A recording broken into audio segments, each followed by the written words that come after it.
Meditation isn't about stopping thoughts from appearing. It's allowing the thoughts to appear and using them to investigate who you really are. For the next few seconds, try to predict your next thought with me. Just sit here silently and try to anticipate, predict what your next thought will be right now.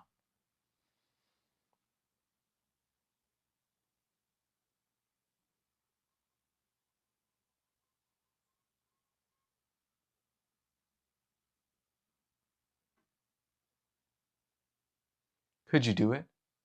Can you predict your thoughts before they appear? If you're like me and many others, when you try to predict your thought, there's no thoughts. There's just silence in your mind. In that silence, aren't you still there?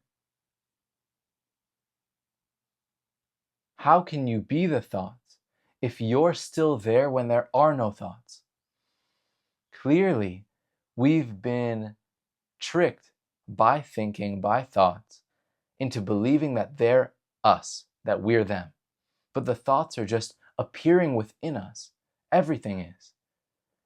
All of your suffering comes from the belief that you're the thoughts and you need to fight each one that appears. For instance, I was riding my bike across Korea yesterday and my bike broke down on the side of the road. Instantly, these fearful thoughts appeared. Oh no, how am I going to fix this? What if I'm stuck? I was the witness of those thoughts. So the thoughts appeared, they gave me information to use, and the ones that were unnecessary were simply ignored, allowed to pass. That's how you meditate all the time. You don't wait until you're a perfect situation, like here, sitting with a nice wooden background, right? You meditate all the time by randomly throughout the day remembering to ask yourself, what's aware of this thought? Don't wait for the thoughts to stop. Simply ask, what's aware of this thought? Notice how you can hear the thoughts appearing in your mind. The ego, which is what we're trying to destroy through meditation, is a collection of thoughts, of memories, of ideas that have been created in the past and brought into the future. I didn't grease my chain up enough yesterday. Now I'm someone yesterday who now needs to go fix my bike at the bike shop tomorrow. But I and you only exist right here, right now. When you realize you're not the thoughts, time disappears. There's no past and future without thoughts, without memories. Notice how every time a thought appears, you have this feeling of being the thinker. That's the issue. That's why you meditate. Throughout the day, notice how whenever a thought appears, it brings this feeling of being someone with it. The thought, I'm hungry. Who's hungry? The thought, I need to fix my bike tomorrow. Who needs to fix the bike? That feeling of being I, of being someone, is the issue. Once you realize that you're not the thoughts, when you realize that you're the awareness that's always here no matter what, you're free. Anxiety appears within you, joy appears within you. You don't need to follow every thought that appears because you're free. Enlightenment is when you're no longer confused by the illusion of being the thinker, of being this someone with problems to solve. You don't exist in any moment except for this one. You are already awareness, God, a saint, a Buddha. You're just being fooled by the illusion that you're someone, that you're the thinker. So to meditate all the time is to live your life like normal, but randomly remember to ask, wait, what's aware of this thought? Am I the thinker, or are the thoughts appearing within me? All of these other meditation techniques you do, I'm sure you're going to watch plenty more spiritual videos after this one. The goal of everything you do is to realize you're not this identity, these thoughts. You're what they appear within. It's like believing you're a wave in an ocean your whole life, only to realize you were the entire ocean the whole time. It's not that the thoughts aren't you, they're simply a wave appearing within you, within that ocean. A wave isn't afraid to crash when it knows it's already the ocean. You're not afraid of failure, of pain, of losing. When you're everything, when you're this eternal moment that we all share together. Thoughts simply convince us through their constant bombardment of our mind. I want this, I want that, I need to do this, I need to learn that, I need to make more money, I need to figure out what to do tomorrow. All of these thoughts keep creating this identity, this I am.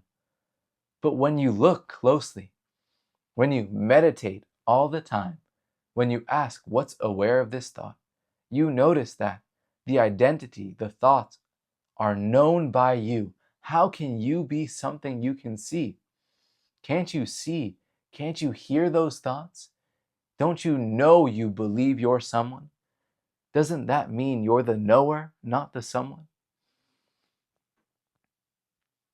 Another one of my favorite little meditation all the time techniques is to look at something without labeling it. So look at your hand without calling it a hand. Forget the word hand ever existed. Imagine you're seeing whatever this is for the first time with me. Don't use the word hand, fingers, skin, nothing. Just look.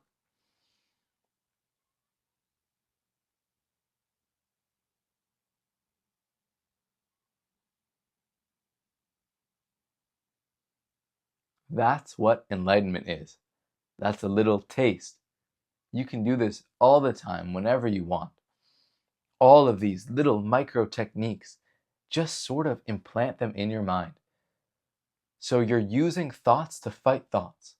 The thought, oh, I'm not enlightened yet, I need to go meditate more, appears in your mind. Instantly, the thought, what's aware of this, appears. Instantly, the thought, oh, let me look at this without calling it a hand, appears. These little techniques, these little practices help you. They're almost like a crutch towards the state of being where you know you're not the thoughts. Right now, we're also stuck in this constant tug of war. I'm the thought. No, I'm not. I'm enlightened. No, I'm not. I need to meditate. No, I don't. All of this conflict ends when you just watch, when you allow everything to appear, and you know that it's not you. You know that you're already free, that you're the awareness that everything appears within. That's bliss, that's joy. Don't wait around for thoughts to stop coming. They're gonna keep coming. The longer you wait for thoughts to stop, the more frustrated you get. You will never meditate your thoughts away. Only when the thoughts mean nothing because you know you're not the thinker are you free. I've spent years on this journey, making videos, meditating, but everything just all of a sudden clicks randomly.